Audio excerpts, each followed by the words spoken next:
Alright guys, welcome to Ninjahatchet's Garbage Guides. This is going to be base tanking BM, solo base tanking BM. So we're just about ready to get started here. We'll quickly go over gear and whatnot. I am currently wearing full Raids armor, mostly the degradable version. Some of it is Acto. But when I first started base tanking, I did not have this gear. This is really nice for the defensive resets, but you do not need to have it to do this. I am wearing the Ami of Souls because it does reduce damage from your protection prayer, so that's really nice. Ring of Death. I have a Noxious Staff on right now, but I am bringing Wand and Shield for the tanking.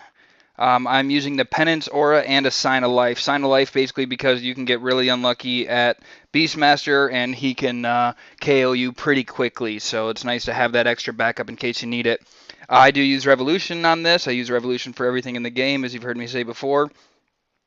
This is my DPS bar, or one of my DPS bars. I'm going to be using this during the beginning of the kill for air roots, but I will be switching to a tanking bar during the actual tanking of BM. So let's quickly reset and get in here.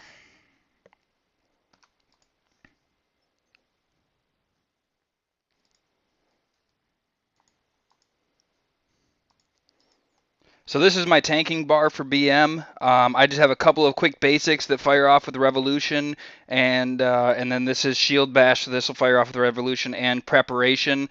Those I use to gain adrenaline while I'm tanking, and then the rest of the stuff I pretty much activate manually. So we have Resonance, Devotion, Barricade, Freedom, Provoke, and Reflect, and then also my food. So you use a lot less brews during BM than you do on Yaka, but you do still use quite a few brews.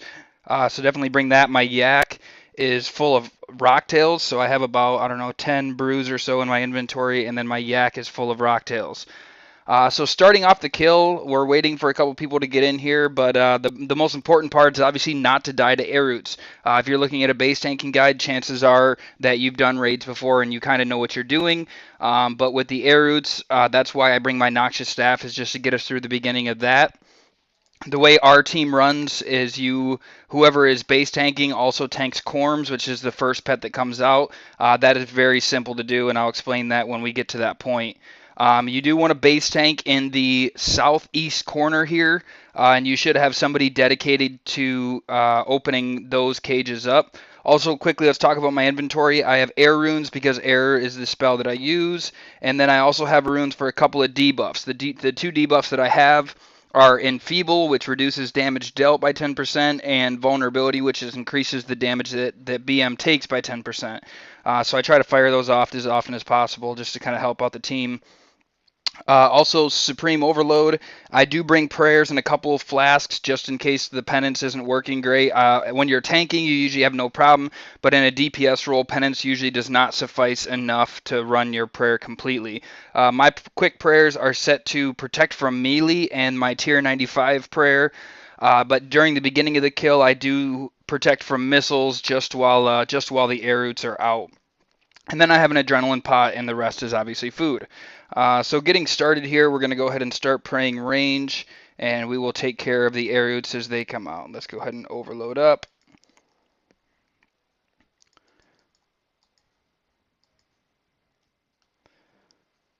So if you do start getting specced out by an air root, you should notice because he'll start hitting very, very quickly. The best thing to do is really just run away and eat. You can switch to melee prayer and devotion if you want, but also remember the air roots can be stunned. So if you have a stun available, like you just seen, he started trying to smack me there, and I used asphyxiate, which stunned him, and that will stop his attacks as well. Also, with the full tier 90 tank gear, it tends to do a pretty good job of not letting the air roots hit you. Corms, the first pet, comes out when there's 23 creatures remaining. So right now I'm just helping the team out by killing some air roots and stuff, but after this wave of everything that's out right now, I'm going to go ahead and make my way over here and eat a rocktail to free up some inventory space, and I'm going to switch to my shield and wand. Now, you don't need to switch to a shield and wand in order to do this. You actually can tank him fairly easily without it. And then I should probably also switch to my tank bar. So I'm going to go ahead and provoke him. We'll let him hit me a couple of times, and we can throw off a devotion too. The reason I let him hit me a couple of times is because when I go to resonance for the first time, I'll drop my prayer, and that will actually he'll actually heal up a lot more when you drop your prayer. So you can actually take like 5 or 6 hits from him, and then resonance, and you'll heal it back completely. Also, when your team has a lot of dreadnips on him, he's not going to attack you very often. So we're just going to go ahead and see. I didn't even get a resonance out of him. I'm going to switch back to my DPS gear and help out the team, killing the rest of these air roots. And then obviously when all the air roots are gone is when Beastmaster will come out.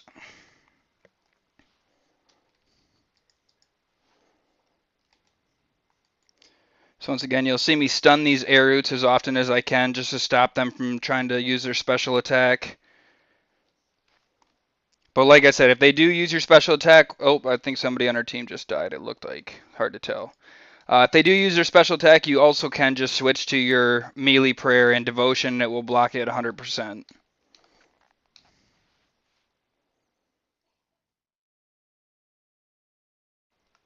I also usually try to get to 100% adren before Beastmaster comes out and stay at 100% adren, just in the very beginning here. But let's see, we have 2 areas remaining, so we're going to make our way over here, switch to our shield and wand, and switch to our tanking bar. Do a little bit of adren stalling here.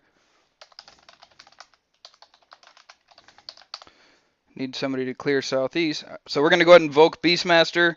We're just going to take him over here for the time being. And oh, we should probably switch to melee prayer. We're going to take him over here for the time being. I'm at 100% adren, so I'm just going to go ahead and use, what is this called here? Rejuvenate. Should heal me up a little bit here. And we'll also try to get a resonance in there. Bring me back up to health.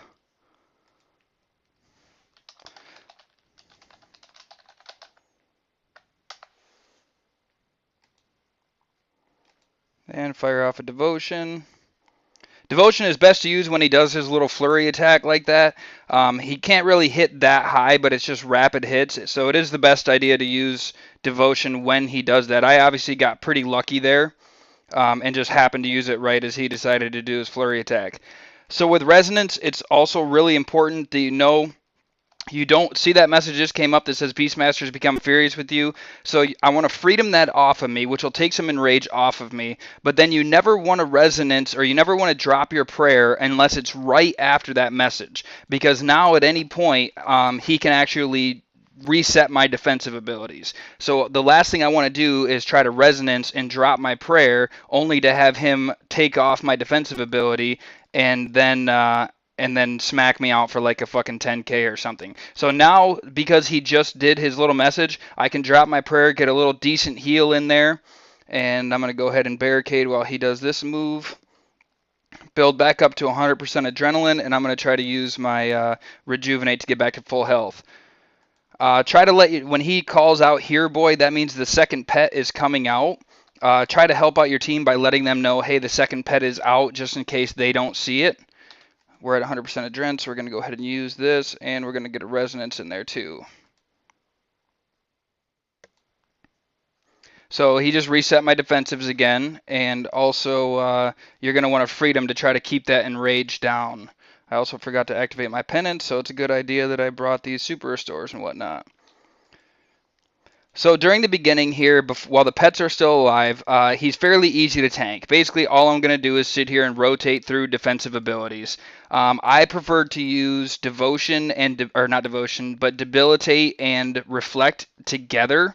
They seem to do a better job together than separate. Each one will decrease the amount by a percentage. So one of them does 25%, one of them does 50%. So together you can actually reduce damage by about 75%. And if you just do them individually, they don't do so great. So we're going to re-overload here. And because I have Rejuvenate available, I'm going to do that again. So like I said, guys, we're just going to sit here and cycle through defensive abilities while he's going to town on us while we wait for all the DPSers to work on the pets. Try to use preparation as often as possible. I know I have it on my Revel bar, so it doesn't activate very often, but it is great for resetting your resonance, which helps a lot. Also, this whole surge of energy thing that comes from the Raids armor is fantastic because as you see, I already have another Rejuvenate available, so I'm going to go ahead and use that. The team has moved on to Beastmaster, so at this point, it's still the same thing. It doesn't really get any harder at this point. The only thing that you have to watch out for is so he just drug the team in there, and he does his little flurry attack. As you see, he did not hit me very hard during that flurry attack, so it's not something you have to worry about. You know, eat a rocktail or a couple brews or something, you should be just fine. From this point on, though, it's probably a good idea to save your barricades. Because Barricade and Devotion are going to be your most two useful abilities after the pets die. So I'm not going to use them from this point on.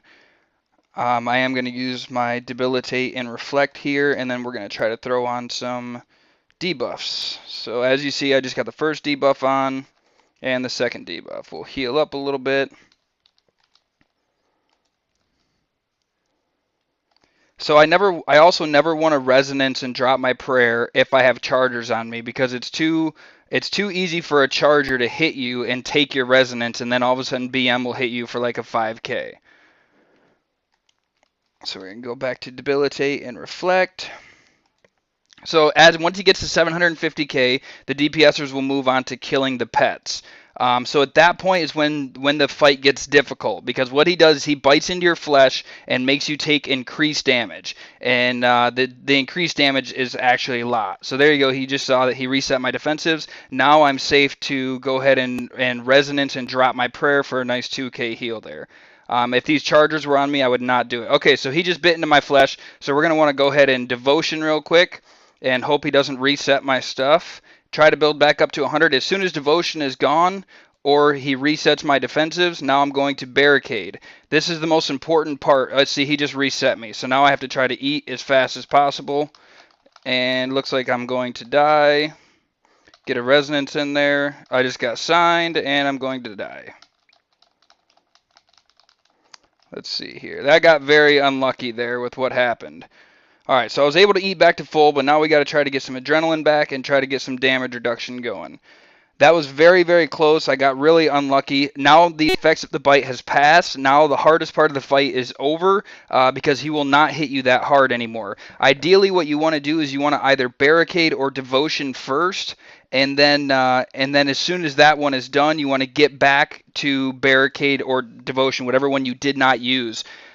Basically, those 20 seconds is designed to try to get you outside of the range of where the bite is affecting you.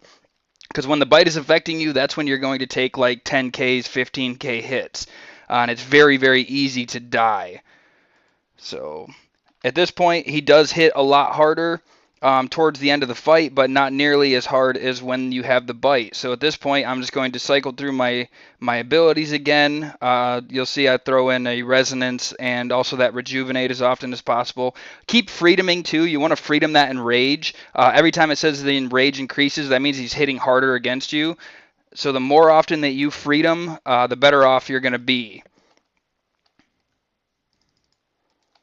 Also, when the bombs come, guys, when you see those bombs jump out, usually you don't have much of a problem as a tank because they tend to go away from you. But try not to click on them because if you do, you might walk underneath Beastmaster and get trampled.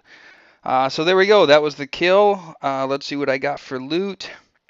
And look at that. I got a Codex. Go figure.